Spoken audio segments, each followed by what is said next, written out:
Be watchful, be alert. You do not know when the time will come. There's a wonderful story of Jedermann. It's a play that takes place every year over in Europe.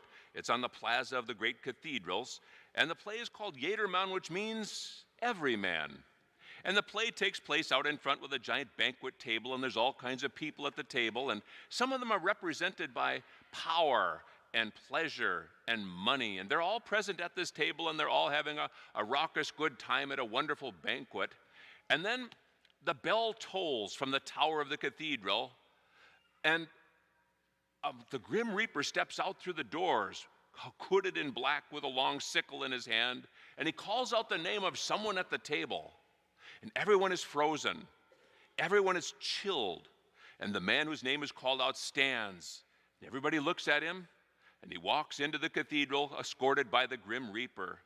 And quietly then, the sound begins, and the conversations begin, and the party carries on, and the party carries on. And finally the bell tolls again, and the Grim Reaper steps forth and calls another name. And that person rises from the table amidst the silence of everyone looking on, and he has to go and meet the Grim Reaper.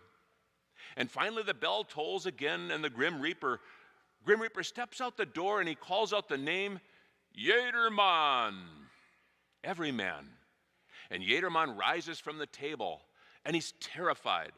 Everyone is silent around him, and he sees, who will go with me to meet death? And he looks around, and pleasure won't go with him, and power won't go with him. He looks down, and there sits money. And money looks up and sneers at him and says, all this time you thought that I was serving you, but you were serving me. I won't go with you. And Jedermann begins shamefacedly to walk towards the Grim Reaper. And then he sees a little woman off to the side, an old, tired woman, and her name is Charity. And she says, I would go with you, but I'm not strong enough. And off to the side, on the front steps of the cathedral, is a confessional. And there is the priest in the confessional. And Jedermann goes into the confessional, confesses all of his sins, and comes out, and there's Charity, now transformed into a youthful, young, strong, vibrant woman. And Charity goes with him into the cathedral. Charity goes with him into death. The mystery behind this play is the only thing that we can take with us into the next life is charity. Nothing else matters. We thought the party was important. We thought money was important. We thought pleasure was important. We thought all those things were key. The only thing we can bring with us is charity. And charity means to be in union with the will of God, to be in the state of grace and be doing his will. In the end, Jedermann is saved because he confessed his sins, was united with charity, and went to meet the Lord. And that's the secret for all of us. That's the secret of Advent. Advent is this season of preparation. It means a time of getting ready for the coming of the Lord, not only at Christmas, but at the end of the world. And because of these purple vestments, they signify penance and self-denial. And as I mentioned, we want to bake those cookies and set them aside. Bake those cookies and put them in the freezer. Get all of your things ready for the great celebration of Christmas, which is the 12 days of Christmas. Before then, Christians fast before the feast. We say no to ourselves now. We pray more even now. And when the feast comes, we celebrate. The world does the opposite. Feast now. That's what the world says. And they tear down all the decorations right after. But the advantages of following Christ in the church are these. By this self-denial, we actually sharpen our senses. By the deepening of our prayer, we not only look towards God, we look deeper into ourselves. By saying no to ourselves now, we find ourselves looking deeper into the mystery of our own soul. And you and I, Mark Twain says, man is the only creature that can deceive himself. And only by self-denial and by prayer do we look deeper into ourselves. Remember, the kingdom of heaven is within. And unless we look deep into ourselves, we never find the truth. Now, the priorities that Jedermann needed all along were God, spouse, children, and then work. And sometimes we get those priorities all mixed up. Sometimes we got them all upset. We're all upside down. We're not actually on the right track at all. But without much reflection, self-denial opens the door to reflection and some deep prayer, we might make all kinds of mistakes. I met a boy on a retreat. It was a confirmation retreat. And this young boy was there on a retreat, and they all had to go to confession. You know, they make them all go to confession, kind of whether you want to or not. And so they'd all come to confession, and he just sat down there and plunked down. It's a gangly, red-headed kid, and he said he was an atheist. I said, okay, tell me about it. He didn't believe in God. Well, tell me more about that. Well, he's obviously a baptized Catholic. Why don't you believe in God? And the more the story unraveled, the more he opened up, what really became is he was angry at his parents. He was angry at his parents. And you know, the image of God the Father ultimately is our own human fathers. And if our own human fathers aren't stepping up to the plate, we really don't connect well to God the Father. Fathers, you're important. So this young man was really angry at his parents. His father was a traveling salesman, gone a lot. His mom actually was in the liquor business, and she was gone a lot. And I began to realize this boy was deprived of love. They had money. They lived in a nice big home. He had all the right toys, but the son was an afterthought in their lives. They had chosen to pursue other goods, maybe money or toys or whatever, but it wasn't God, spouse, and family. And because the order was off, this young boy was utterly neglected, and he was angry, called himself an atheist. And the real problem was back in his family. And you say to yourself, if you were to ask those parents what was family life like, really God wasn't part of their life. Church really wasn't a big part of their life. It was really all about career and money and toys. And the boy might have been some sort of an afterthought. That's a mistake. That's a disordered life. That's the kind of thing that might make us very much surprised when we hear the call of Jedermann, and it'll be our name, and we'll be having to step before the Lord. Will we be ready? Will our hearts be ready? Will we give a good accounting of ourselves? So it's important for us to do this penance and prayer, to look deeper into our lives and see what might be amiss. You know, we've got wonderful studies that are coming out now on Gen Z. These are the Zoomers. These are basically age 25 and under. And it's something deserving of our attention because these are, generally speaking, our kids. They're our young people.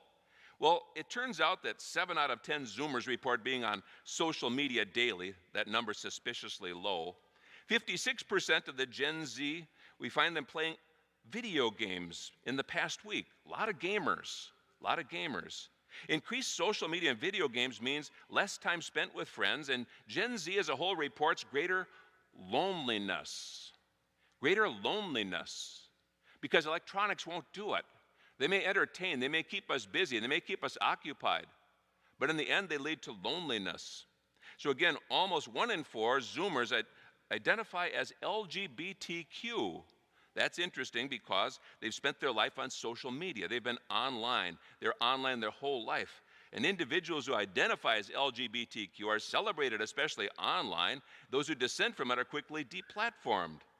But having grown up more online than outside, we find that these Zoomers' politics, their loyalties have been shaped by social media. And again, it's not enough that we keep them safe. It's not enough that we don't let them out of our sight and that we keep them occupied online.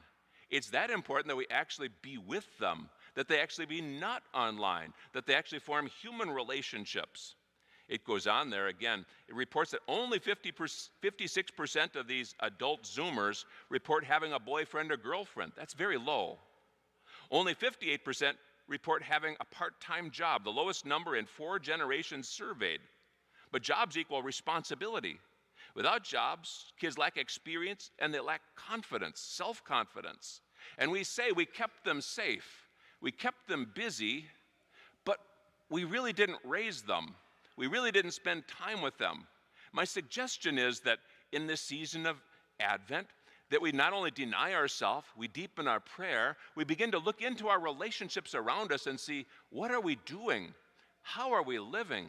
Are we on the right track? Is safety the number one concern?